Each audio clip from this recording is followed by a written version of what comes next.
بسم اللہ الرحمن الرحیم۔ اسرائیلی فوج کے چیف آف سٹاف ایاد عامر نے وزیر اعظم نتنیاہو کو ایک براہ راست پیغام بھیجا ہے، جس میں انہوں نے غزہ کی پٹی میں یرغمال بنائے گئے افراد کی رہائی کے لیے موجودہ دستیاب موقع سے فائدہ اٹھانے کی ضرورت پر زور دیا ہے۔ چیف آف سٹاف نے کہا ہے کہ غزہ پر مکمل قبضے کی صورت میں کوئی بھی قدم یرغمالیوں کی زندگیوں کو شدید خطرے میں ڈال دے گا۔ آپریشنل اور سیکورٹی وجوہات کی بنا پر اس مسئلے سے انتہائی احتیاط کے ساتھ نمٹنا ضروری ہے۔ انہوں نے اپنے پیغام میں واضح کیا کہ فوج گزشتہ مہینوں میں زمینی اور سیکورٹی کے ایسے سازگار حالات پیدا کرنے میں کامیاب رہی ہے جو ایک ڈیل کو ممکن بنا سکتے ہیں۔ انہوں نے سیاسی قیادت سے اس لمحے سے فائدہ اٹھانے اور اسے ضائع نہ کرنے کی اپیل کی۔ اسرائیلی وزیر اعظم پر غزہ کی پٹی میں باقی ماندہ یرغمالیوں کی رہائی کو یقینی بنانے اور فوج کی غزہ شہر پر حملے سے پہلے جنگ بندی تک پہنچنے کے لیے دباؤ بڑھ رہا ہے، اور اس حوالے سے ملک کے اندر باہر بڑے مظاہروں کا سلسلہ بھی شروع ہو گیا ہے۔ میڈیا رپورٹس کے مطابق نتنیاہو کی حکومت کے دائیں بازو کے ارکان حماس کے ساتھ کسی بھی معاہدے تک پہنچنے کی سخت مخالفت کر رہے ہیں۔ دائیں بازو کے وزیر خزانہ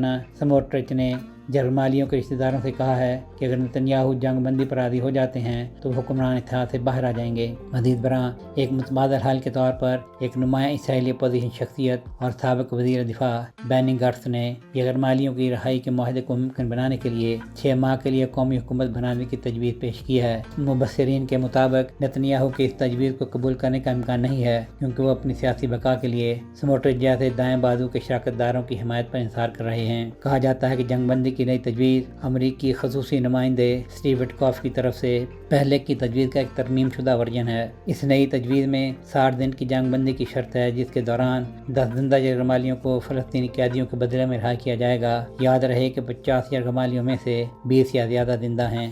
سہیل شہریار، پاک وقت نیوز۔